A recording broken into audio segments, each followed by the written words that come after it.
We will continue with the lipoxygenase pathway and the formation or the synthesis of the leukotrienes and the lipoxins. When the oxygen is added to the double bond, it isomerizes to a position 1 carbon away from the hydroperoxy group and is transformed from cis to the trans configuration. अब हमने जब fatty acid को define किया था तो हमने कहा था OH और H तो हर एक के साथ लगा हुआ, हर कार्बन के साथ एक्सेप्ट कार्बोक्सिल ग्रुप के। तो जब भी ऑक्सीजन ऐड होता है तो उसके अंदर डबल बॉन्ड जो है वो आइसोमराइज हो जाता है, और डबल बॉन्ड जो है या ये आगे चला जाएगा या ये पीछे चला जाएगा जिस कार्बन एटम पे एक ऑक्सीजन एक्स्ट्रा ऐड हो रहा है। सेकेंडली, और उसको ये बना देगा हाइड्रोक्सी से हाइड्रो परऑक्सी बना देगा। और दूसरा जो काम ये करेगा, addition of this oxygen, it causes transformation of cis bond into the trans configuration. तो ये किस तरह होता है ये हम थोड़ा सा इस मॉड्यूल में ब्रीफली डिस्कस करेंगे।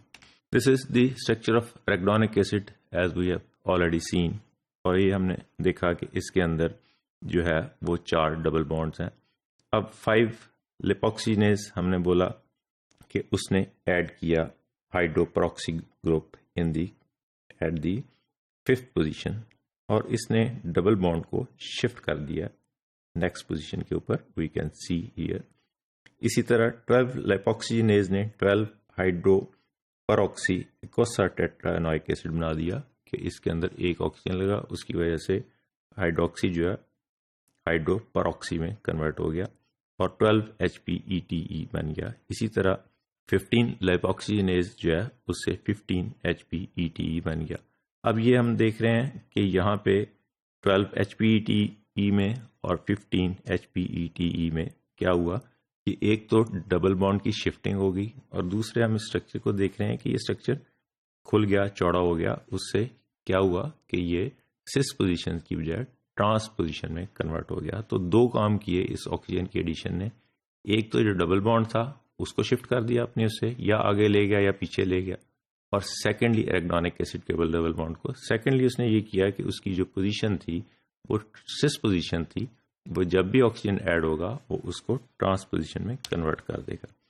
As a result of this isomerisation, double bonds between C5 and C6 और carbon 5 and carbon 6 move between the from C5 to C6 and C7। अब ये इसका क्या मतलब है कि एरेक्डोनिक एसिड में हमने बोला था कि 4 डबल बॉन्ड है, पोली अनसैचुरेटेड फैटी एसिड है। अब 4 डबल बॉन्ड में पहला डबल बॉन्ड कहाँ था? 5th पोजीशन पे।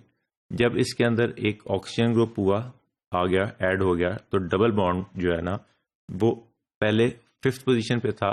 5th का मतलब है 5 और 6 के दरमियान। तो ये शिफ्ट होके 6 और 7 पोजीशन के दरमियान चला गया, क्योंकि 5 पोजीशन पे एक ऑक्सीजन ग्रुप ऐड हो गया। इसी तरह जब हमने नेक्स्ट बनाया 12 लाइपोक जो है ना HPET, तो उसमें क्या हुआ कि पहले 11 पोजीशन पे एरेक्डोनिक एसिड में 3rd डबल बॉन्ड था, 8 वाला। यहाँ क्योंकि 8 का कंपाउंड कोई नहीं बन रहा इसलिए हमने उसको डिस्कस नहीं किया। तो 11 पोजीशन पे था और 11 और 12 के दरमियान एक डबल बॉन्ड था। तो वो ये शिफ्ट हो गया between carbon atom number 10 and carbon atom number 11, यानी कि ये डबल बॉन्ड पीछे को आ गया, जहां जिस पोजीशन पे ऐड हुआ 12 पोजीशन पे ऐड हुआ जो है ना वो ऑक्सीजन ग्रुप, और उसने डबल बॉन्ड को जो 11-12 के दरमियान था उसको 10 और 11 के दरमियान ले आया। और सेकेंडली हमने देखा पिछली स्लाइड में कि इसने क्या किया, जितनी भी सिस पोजीशन थी डबल बॉन्ड्स की उनको ट्रांस में कन्वर्ट कर दिया। इसी तरह जब हमने 15 HPETE बनाया या HPET कन्वर्ट हुआ फ्रॉम एरेक्डोनिक एसिड, तो एरेक्डोनिक एसिड में जो 4th डबल बॉन्ड था वो 14th पोजीशन पे था। तो 14th पोजीशन का मतलब है कि 14th and between 14th and 15th carbon position. तो जब यहाँ पे ऑक्सीजन ऐड हुआ एट द 15th पोजीशन, तो वो उस डबल बॉन्ड को एक स्टेप पीछे ले आया, एक बॉन्ड पीछे ले आया, और it move to from 14 to 15 की बजाय ये 13 एंड 14 के दरमियान जो है ना डबल बॉन्ड आ गया। The hydroperoxy group is unstable and can be converted to move more stable hydroxy group which is known as HETE. HETEs themselves act as a messenger molecules. अब HPETE जो है वो मैसेंजर मॉलिक्यूल नहीं है, वो unstable molecule है, वो फौरन ही कन्वर्ट हो जाते हैं हाइड्रोक्सी ग्रुप्स जो है ना उससे, वो 5 हाइड्रोक्सी जो है ना वो इसी तरह HPETE की बजाय HETE बनता है which is known as hydroxy eicosa tetra एनोइक acid. वो हाइड्रोपरऑक्सी था, उसमें ऑक्सीजन निकल गया तो हाइड्रोपरऑक्सी की बजाय हाइड्रोक्सी इकोसा टेट्रा एनोइक एसिड्स बन गए which is HETE. So these are the structures of HETE which are form from the HPETE, यानी कि हाइड्रोपरऑक्सी इकोसा टेट्रा एनोइक एसिड से हाइड्रोक्सी इकोसा टेट्रा एनोइक एसिड। परऑक्सी क्या मतलब है, एक इसमें से ऑक्सीजन निकल गया तो हाइड्रोपरऑक्सी की बजाय HETEs बन गए which are hydroxy इकोसा tetra एनोइक acid. अब 5 HPET से बन गया 5 HETE which is known as 5 hydroxy इकोसा tetra एनोइक acid. इसी तरह 12 हाइड्रोपरऑक्सी इकोसा टेट्रा एनोइक एसिड से जो कन्वर्शन हुई वो एक ऑक्सीजन निकल गया। We can see in this diagram, जो दरमियान वाली डायग्राम है, कि वो कन्वर्ट होके जो है ना वो 12 हाइड्रोक्सी इकोसा टेट्रा एनोइक एसिड में कन्वर्ट हो गया। इसी तरह 15 HPTE जो है वो 15 HETE में कन्वर्ट हो गया। The other alternate is the conversion of HPETEs to leukotrienes and लिपोक्सिन्स।